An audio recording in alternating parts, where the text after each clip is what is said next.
Hello, everybody, and welcome to the show. I am very pleased to be here with Eric Reed of the reed5group, which I can't wait to find out what the reed5group is, quite honestly. Well, I'll be excited to talk about it. Well, good. So we're going to have a conversation about marketing, and I can't tell you how happy I am to talk about marketing and culture, because God knows we've been talking about what's going on in the world a little too much lately. So let's get back to business today.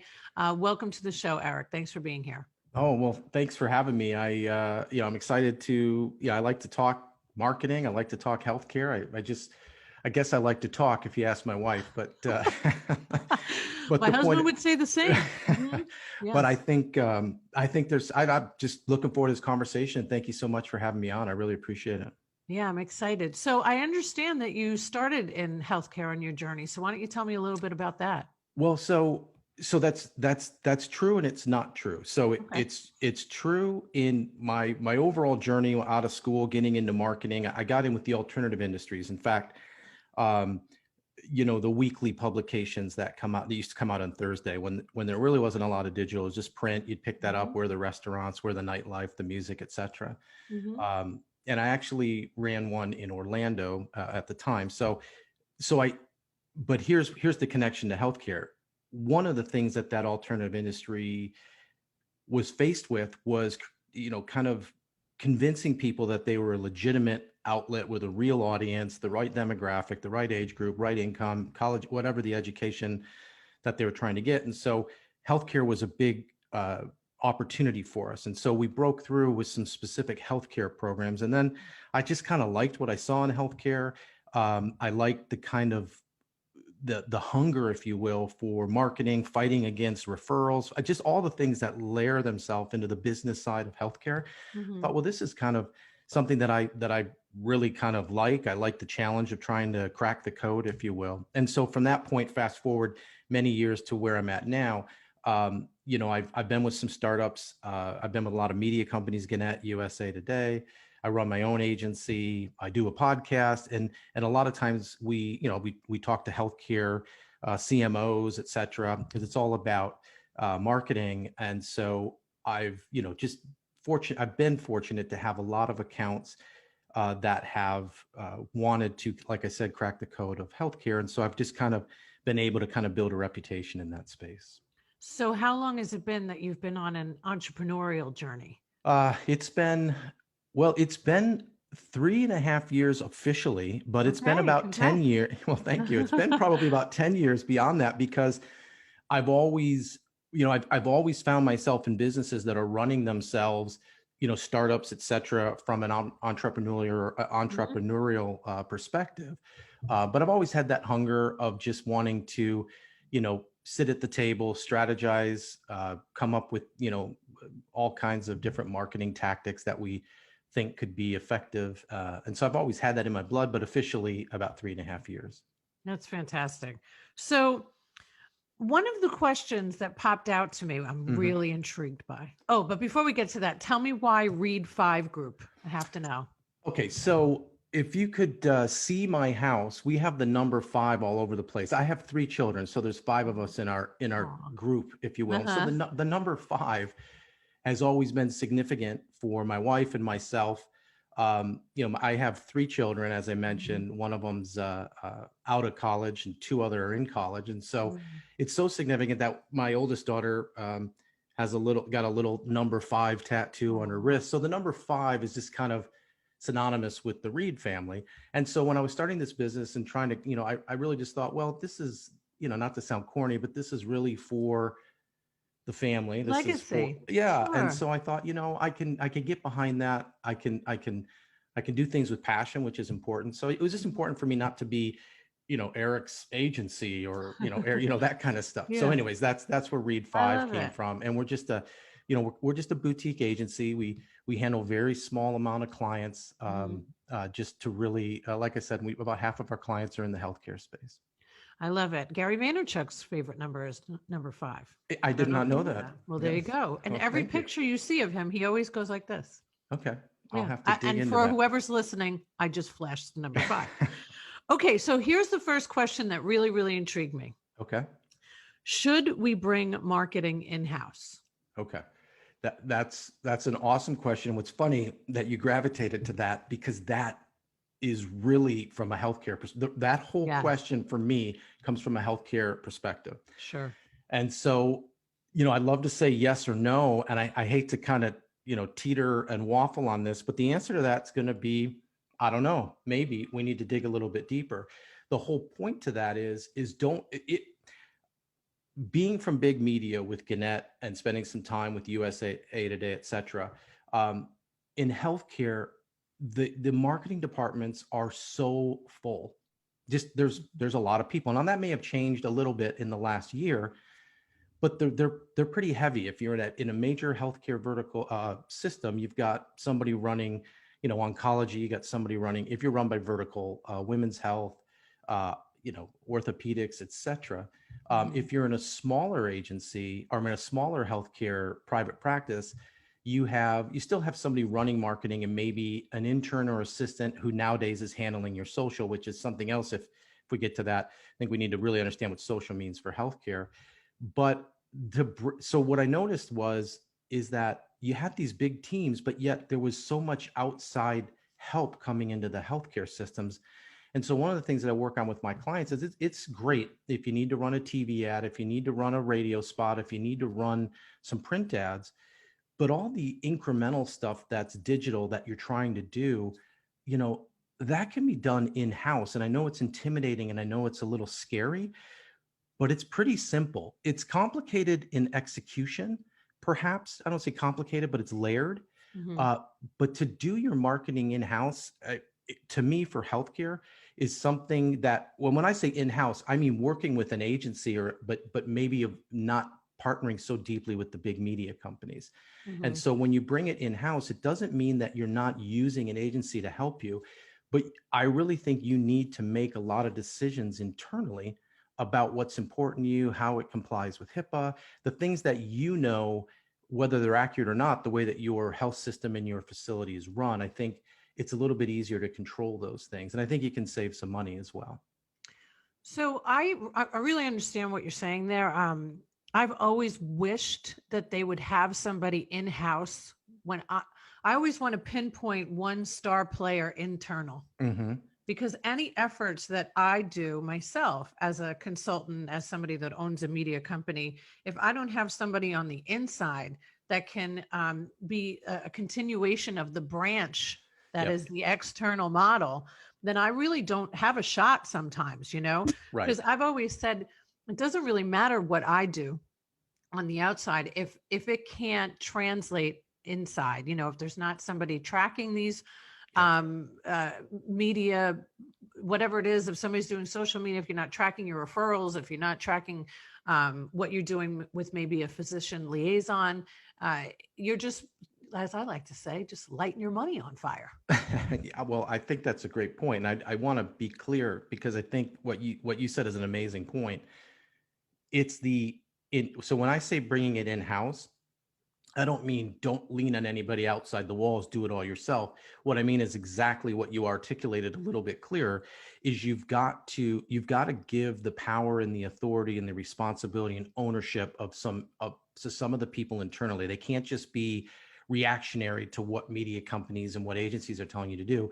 You have to own it. You have to buy in. You really have to partner with that agency, or to your point, the things just don't translate and don't execute as well as they could. Sure. So, and then there's the other side, right? Where if I focus just on healthcare. I don't work only in healthcare. As I tell many people, if I can work with doctors, I could literally work with anybody Right. on the planet.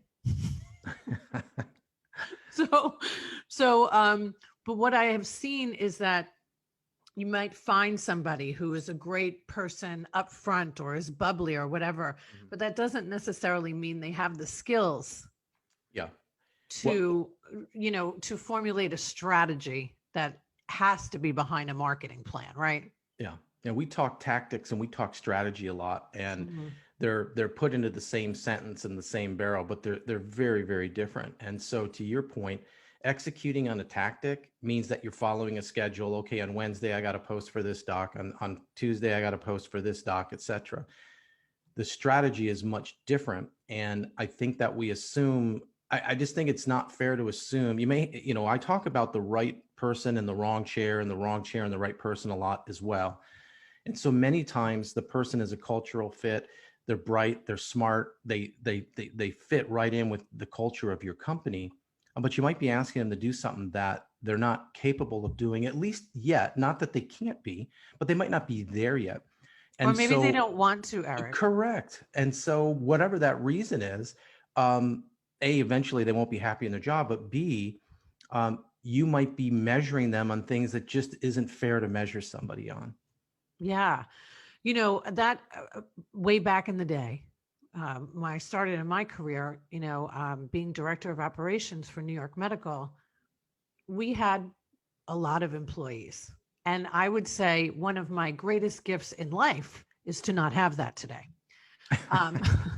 But I have been through it. So I know what it means to formulate as close as you can get to a dream team. Mm-hmm. But once you start putting people, as we mentioned, into positions where they're not going to thrive, you are going to have turnover. I think in the healthcare industry, which I will focus on, the turnover is almost, it's almost laughable because they don't develop a culture. They don't develop listening to their staff. When the staff comes on and we say, all right, you're going to be our front office ambassador, because I'm going to call it ambassador, because I certainly don't want you to be miserable Mary sitting up there throwing a clipboard at my patients coming in. Exactly. Right. But you don't want to turn miserable Mary into miserable Mary and then the marketing person too, right? Because she's never going to last. And I think that has definitely been my greatest disconnect working with physicians, is trying to understand that you can't put somebody in a position that they're not actually going to enjoy. Yeah, I agree. Right? I agree 100%. Yeah. I will tell you that locally, there was a client that I had that was trying to, it was the Christ Hospital, and they were trying to, and I didn't have them at this time. It's a client that I've done a lot of business with, but the CMO there started a change of culture campaign that was important to her. And I just want to clarify, when people say, what people hear when they hear culture, if they're thinking that means you can wear jeans on Friday, right, or a ping pong table. Yeah, I mean, that's what I talk about as a clutter culture. Yeah. We've got to get rid of that. I can tell you, for my daughters, for the next wave of people who are coming into the business place, that's not culture. Culture is really just being human today and tolerating the things that just normal. My daughter threw at me the other day is the European Union is pushing to go to 32-hour work weeks. And she's like, why in this country are we pushing to go to 50-hour work weeks? Now, I'm not going to get in a debate about that and tell you where I stand on that. But I'm just going to say these are the kind of questions that are coming up. And so when you're building a culture, you better be aware of not just the people who are there, but the people that are going to be your future. Oh, my goodness. Understanding the generations is huge. Yeah. I mean, I can't tell you how many times I've heard the same thing. Those millennials, I'm like, listen, I know plenty of lazy people that are my age. Okay. Yeah. And another thing too is, because I say that too, millennials, right? We need to slap ourselves, not literally, but we need to wake ourselves up a little bit. I say slap them. Yes. Okay. Well, here's my point. We need to, so millennials now is great, but we need to start talking about Gen Z a little bit. Yeah. Because now they're coming in.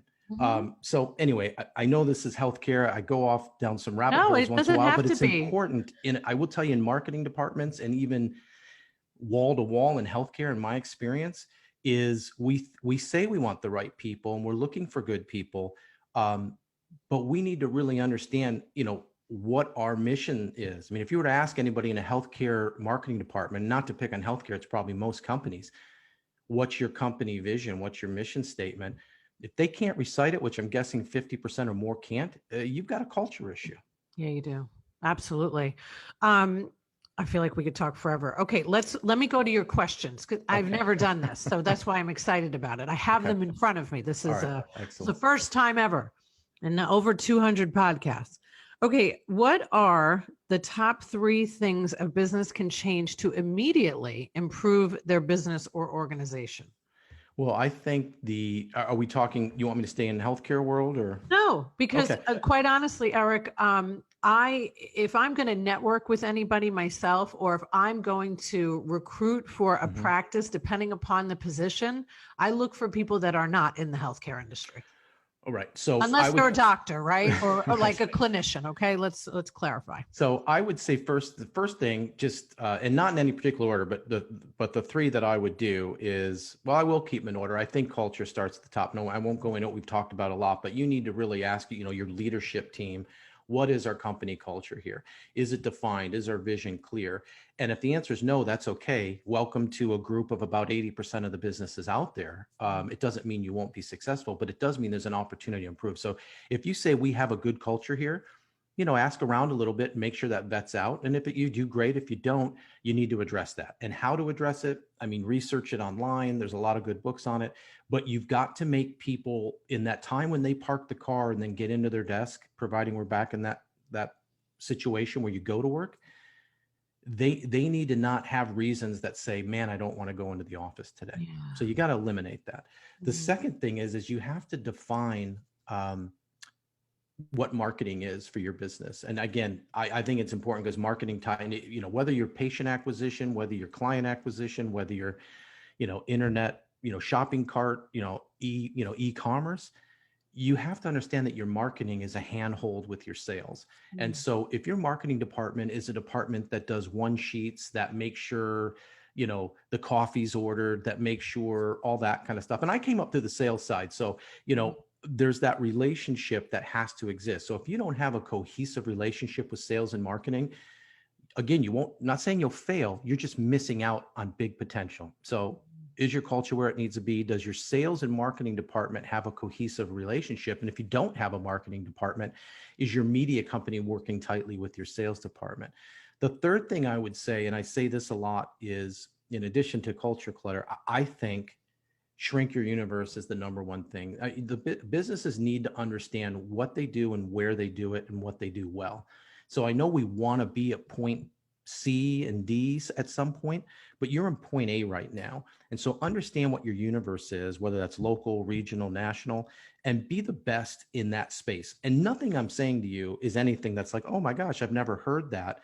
The fourth thing I'll sneak in here is, yes, those three things might be basic, but the difference between success and mediocrity and even failure is that the companies that understand that the basics really need the attention and are important, you have to focus on those. You can't think, oh, that's stuff I learned 20 years ago. Well, are you doing it every day? So it's Right. really a self-check and an evaluation, in my opinion. Yeah. So I just had a meeting with my team the other day, and we were talking about clients. And what I had this list of three that were all coming from this very desperate place of, I have to keep the lights on. I need to get new business, and it's like they've taken their entire business and placed it in our hands as the end all, right? And I'm sure you've heard the same of, we're going to cut marketing first, Yep. which is, oh my God, like it makes it, I'm banging my head for all of you that are listening. It's the worst decision ever. But, I know you mentioned that you've done a lot of work with startups. If people don't have a marketing plan before they isolate even a building to rent or to buy, you're going to work out of desperation. And then you're going to go from marketing company to let me try PR to let me try networking events. And the truth is, in my opinion, and you'll tell me if you agree or disagree, is that, what makes a business successful in the marketing arena? Well, that's by doing everything. It's never doing one thing. It takes a lot to open and sustain a business. Yeah, I think you're right. And I agree with you on a lot of levels of that. I would say that the first thing is that marketing is not a save or a fix. A lot of people go to marketing because we have to generate business. Okay, now I'll start a Google AdWords campaign, or now I'll do a content strategy, or now let's start a podcast. Let's build out a media page on our website. which by the way, if you don't have a media page on your website in healthcare, I think that's a big miss. Huge. So let's just put let's point out the elephant in the room. We're two marketing people. So does it sound funny that we're saying you need marketing? I don't know. You make that decision, but the end of the day is you don't pay your electric bill when you need it. You pay it every month. You don't pay your payroll when you need it. You pay it every month. Marketing has to get the successful businesses out there see marketing as a true recurring annual cost that should be increasing because you see your revenue going up and it has to be tied to that. So if you're reactionary, and I get it, the small pizza place, the small mom and pop shop, I understand that coming up with $1,000 a month Sure. and waiting 90 days to get returned, I get it. I understand that's painful, but then invest in effort. Maybe don't pay somebody, do some online classes, learn how to do marketing yourself and stay up till 10 o'clock at night, midnight, like most business owners do when they're building it. Right. And just put Eric, in the how effort. did you learn how to do a podcast? Spending hours at night researching, Right. etc. And I didn't pay anything except effort and time. Yeah. So stop looking at marketing as return on investment and look at it as return on effort would be my response to that. I think that's great. It's very difficult. I don't ever sell to the unsellable. There's no sense there. My marketing package for myself even is doing what I'm doing right now. Mm-hmm. Yeah. We are having a conversation. We're doing something that is 2021 compliant. Right. It's a podcast. It's a video. We were talking before I hit record about this wall behind me that I bought from Amazon. It's $16.99, I think. It's not a real wall. But it's beautiful. Oh, thank you. Yeah. This microphone, everything that I have comes from Amazon, but it takes a lot of work. And I think I've been asked myself, and I'll ask you the same, how did you get to where you are today? How do people know about your brand? What did you do? Well, I think I listened to a lot of influencers out in the space, before I started podcasting. And there's a lot of people who, if I want to know if I could have a conversation with Tom Brady, given, now a Tampa Bay favorite. I never liked him before. I love him now. Now you do, right? But if you wanted to learn how to throw a football and you could have an hour conversation with Tom Brady, even if it was in an auditorium or a Zoom call with 1,000 other people, you'd do it. Sure. And so you learn about what you want to do. You learn about your craft. You learn about things by putting in the time and effort that we just talked about. So to me, if you can get exposed to people who have proven themselves, then you can pick and choose what works for you and discard what you don't. Even they would tell you that this isn't the recipe exactly for all you guys, but here's some things that have worked for me. And so you try it and you see what works. I've tried, I'm not a big proponent of trying something short-term and getting rid of it. Mm-hmm. But on that same token, you can know pretty quickly if you're throwing out a lot of dollars and you're not getting return on it. So mm-hmm. I do think you have to pick and choose, trial and error, and build your system out that way. But as much as you can absorb will go a long way for you. And I would say this, that listen, podcasting is growing exponentially.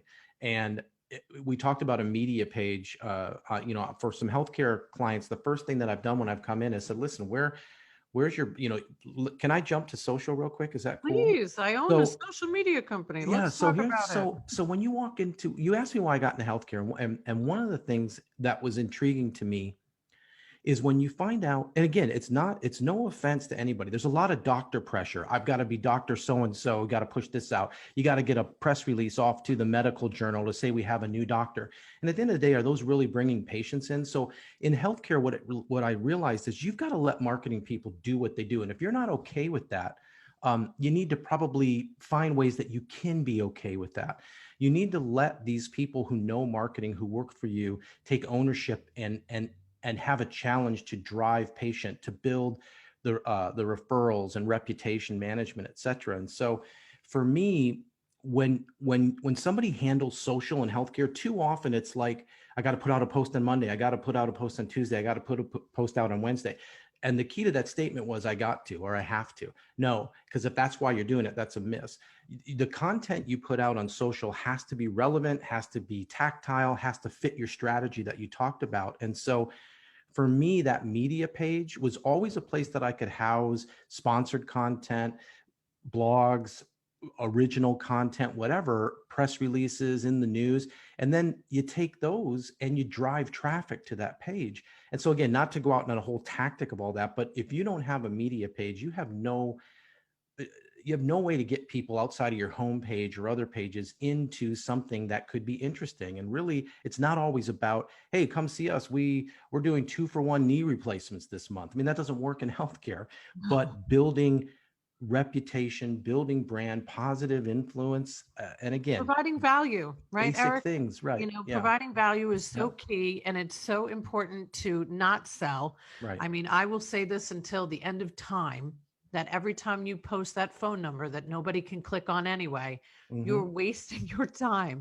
You I know, agree. buy 2 Botox, get 6 free. You know, Right. it doesn't work. You know, Right. people, especially now, and when we're talking about the different generations and how they see the world, it's so much different than how we grew up. You Yeah. know, I think that there's more emphasis on doing good for the world. There's more emphasis on inclusivity. Matters.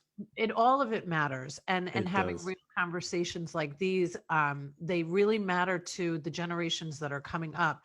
And if you're running a business today, I don't care if it's a medical business or a pizzeria, you really have to get involved in these conversations. So before we sign off today, Eric, is there anything that you want to tell the audience that I have missed? There are a lot of questions, but I like the ones that I picked. No, I think to stay on healthcare and to really get some takeaway on that, the big thing that I think a lot of people are faced with, and we really have to ask ourselves this question, is I've run into a lot of CEOs, and there's that relationship of surgeons and doctors and marketing is a give and take relationship. At the end of the That's day, very kind of you. I I would was have said trying. it a little Well, differently. I was going with tenuous and different things like that. The point is there's a lot of arguing what's the right way to market, and I don't blame doctors, but their brand is important to them, but it's not the brand of the business. Mm. And so, how do you balance both is really the challenge in healthcare, in my opinion. And so, one of the things I would say though that is maybe not what we want to hear, because the older generation, which I'm in, the older generation is saying that people go to the doctor, not the practice. I will tell you that if you're under the age of 35, that is not true. That is not true. My daughter does not care about, they'll look up and make sure the doctor hasn't had malpractice suits, et cetera. But they're looking for a company that's showing that they care about leaving a green footprint, that they care about different things, and that's convenient to get in. She's not, so I just want to say that I understand that it's your brand and it's your name, but I would argue that if you think that doctors bring in the patients versus the facility, that might be true in your case, but it shouldn't be the way to position yourself in the future. You're 100% right. I have a brother who's 10 years younger than me. He's in New York still. Mm-hmm. You know, I recommend a lot of practices here in Tampa Bay. It's been a long time in New York, so I haven't recommended anybody. And he asked me, what should I do to get a primary care? What's the most efficient way? And I told him to go on ZocDoc. Yeah. You know, go to a place that has real time reviews, that you can make your Yep. appointment online, that you could text if you have to, where there's, of course, there's electronic health records. I mean, dear God. Yeah. That's where we're at though. At 100%, you know, we're looking for sustainability and we're looking for growth. It's a different world. And I hope everybody, if they get nothing out of this, which I'm sure they'll get plenty because it was you doing most of the talking, Eric, which is what we're here for, to learn from others, is that you have to absolutely consider 2021. Yeah. You have to market right in the year that we're living in. I'm sorry, I dragged this go out, ahead. but here's the last thing. This is the last thing. If healthcare should be just as fun and just as exciting for working for a music promoter. Now, again, if you like the Black Keys, maybe that's not going to be, I'm not saying it's as exciting as the music industry, but what I'm saying is stop leaving the best talent not wanting to come into healthcare. If you create a culture and environment where you can bring in a sharp marketer who you say, listen, this is your playground. I'm going to hold you to very, strict standards. Here's what we want. But do what you got to do as long as it stays within the brand in the market, and we're not, staying in within HIPAA, all that. Make it rain for us. And if you create that environment, you'll get some real heavy hitter marketers in there who just like the opportunity to build success. I couldn't agree more. Well, Eric, thank you so much for joining us today. It's been a real pleasure, and all of your information is on the show notes. I highly recommend you get in touch with Eric. He knows what he's talking about. Well, thank you for being here, Eric. Thank you very much for having me. So don't forget, if you mention that you have seen the show or listened to the podcast, Thai Technology, 3 months for free.